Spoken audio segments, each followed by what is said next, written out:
राधे राधे प्यारे भक्तों, भक्ति रस में आप सभी का हार्दिक स्वागत है। प्यारे भक्तों, तो आइए आज की कथा प्रारंभ करते हैं। माघ महत्तम 24वां अध्याय। लोमश जी कहने लगे कि वह राजा पहले तो तामिश्र नामी नरक में गया, फिर अंध तामिश्र नरक में, जहाँ पर अति दुखों को प्राप्त हुआ, फिर महारौरव, फिर काल सूत्र नामी महानरक में गया, मूर्छा को प्राप्त हो गया, मूर्छा से चेतना आने पर तापन संप्रतापन नाम के नरक में गया, अनेक दुखों को भोगता हुआ वह प्रताप नाम के नरक में गया, तब काकोल, कुड़पल, पूर्व, मृतिका, लोहशुंक, मृजीप आदि नरकों में होता हुआ असीपत्र वन में पहुंचाया गया, फिर लोधारक आदि नरकों में गिराया गया। भगवान विष्णु के साथ द्वेष करने के कारण वह 21 युग तक भयंकर नरकों की यातना भोगता हुआ नरक से निकलकर हिमालय पर्वत पर बड़ा भारी पिशाच हुआ। उस दिन वह भूखा प्यासा फिरता रहा। उसको मेरु पर्वत पर भी कहीं खाने को ना तो भोजन मिला, ना ही पीने को जल। हतव्यता के कारण वह पिशाच घूमता हुआ एक समय लुप्त वस्त्र वर्ण नाम के वन में जा निकला। बहेड़े के वृक्ष के नीचे वह दुखी होकर हाय मैं मरा ऐसे शब्द जोर जोर से पुकारने लगा और कहने लगा, भूख से दुखी मेरे इस जन्म का कब अंत होगा? इस पाप रूपी समुद्र में डूबते हुए मुझको कौन सहारा देगा? लोमश जी कहने लगे, इस प्रकार वेद पाठ करते हुए वेदद्युति ने उसके दुख भरे वचनों को सुना और वहां पर एक पिशाच को देखा, जिसकी लाल रावणी आंखें, दुर्बल शरीर, काले काले ऊपर खड़े बाल, विकराल चेहरा, काला शरीर, लंबी सी जीभ बाहर निकली हुई, लंबे होंठ, लंबी जांग, लंबे लंबे पैर, सूखा चेहरा, आंखों में पड़े गड्ढे वाले पिशाच को देखकर देवदूती ने उससे पूछा, तुम कौन हो और ऐसी करुणा से क्यों रो रहे हो? तुम्हारी यह दशा कैसे हुई? तुम्हारा मैं क्या उपकार करूं?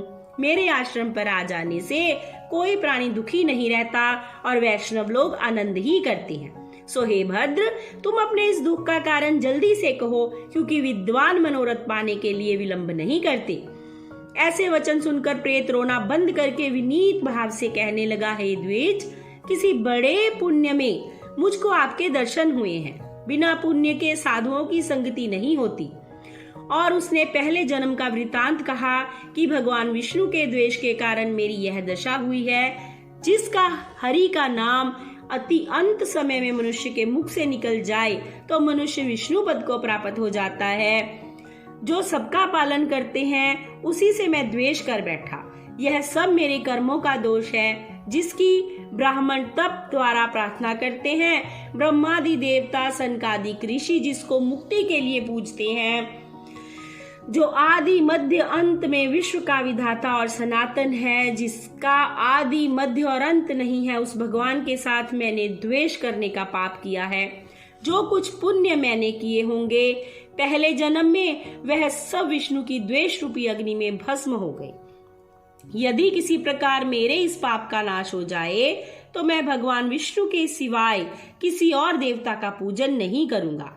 विष्णु भगवान से द्वेष कर मैंने बहुत दिनों तक नरक की यातना भोगी है और पिशाच योनि में पड़ा हूँ। इस समय में मैं किसी अच्छे कर्म के योग से आपके आश्रम में आ गया हूँ, जहाँ पर आपके सूर्य रूपी दर्शन से मेरे दुख समान अंधकार दूर हो गए हैं। अब आप ऐसा कोई उपाय बताइए जिससे मेरी यह पिशाच होनी दूर हो, क्योंकि सज्जन पुरुष उपकार करने में देर नहीं करते।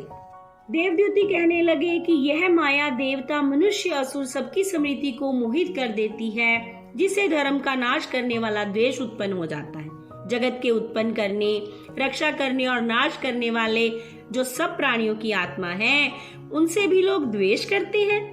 जिनके अर्पण करने से सभी कर्म सफल होते हैं, उनकी भक्ति से मुख मोड़ने वाले मूर्ख कौन सी गति को प्राप्त नहीं होते। चारों वर्णों का वेदोक्त हरि का भजन करना ही उत्तम है, अन्यथा कुमार्ग में चलने वाले मनुष्य नरक के गामी होते हैं। इसी कारण वेद विरुद्ध कर्मों को त्याग देना चाहिए। अपनी बुद्धि से बचे हुए धर्म के मार्ग पर चलने से मनुष्य परलोक के पद का भी नाश करते हैं। वह वेद देवता ब्राह्मणों की निंदा करते हैं, झूठे मन कल्पित शास्त्रों को मानने वाले नरक में जाते हैं। देवादिदेव विष्णु से विमुख होने वाले को नरक प्राप्त होता है, जैसे द्रविड़ देश के राजा नरक में चले गए। इसी कारण इनकी निंदा नहीं करनी चाहिए और वेद में न कही गई क्रिया को कभी नहीं करना चाहिए।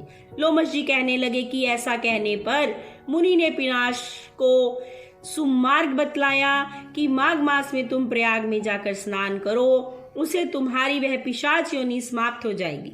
माघ मास में प्रयाग में स्नान करने से मनुष्य पहले जन्म के सब पापों से मुक्त हो जाता है। वहां पर स्नान करने से मुक्ति प्राप्त होती है, इससे बढ़कर और कोई प्रायश्चित नहीं। संसार में वह मोक्ष और स्वर्ग का द्वार खुला हुआ गंगा यमुना का संगम त्रिवेणी संसार में उत्तम तीर्थ है। पाप रूपी बंधन को काटने के लिए यह कुल्हाड़ी का काम करता है। कहाँ तो विष्णु सूर्य तेज गंगा यमुना का संगम और कहाँ यह तुच्छ पाप रूपी तृण की आहुति जैसे घने अंधकार को दूर करने वाला शरद का चंद्रमा चमकता है। उसी संगम के स्नान से मनुष्य पवित्र हो जाता है। मैं तुमसे गंगा यमुना के संगम का वर्णन नहीं कर सकता, जिसके जल की एक बूंद के स्पर्श से केरल देश का ब्राह्मण मुक्त हो गया था। ऋषि के ऐसे वचन सुन प्रेत के मन में शांति उत्पन्न हो गई, मानो सब दुखों से छूट गया हो। प्रसन्नता से उसने विनय पूर्वक ऋषि से पूछा। ऋषि से क्या पूछा, इसका वर्णन हम अगले अध्याय में करेंगे। तो कल तक के लिए राधे राधे। कल फिर मिलेंगे 25वें अध्याय के साथ। नाम जप करते रहें।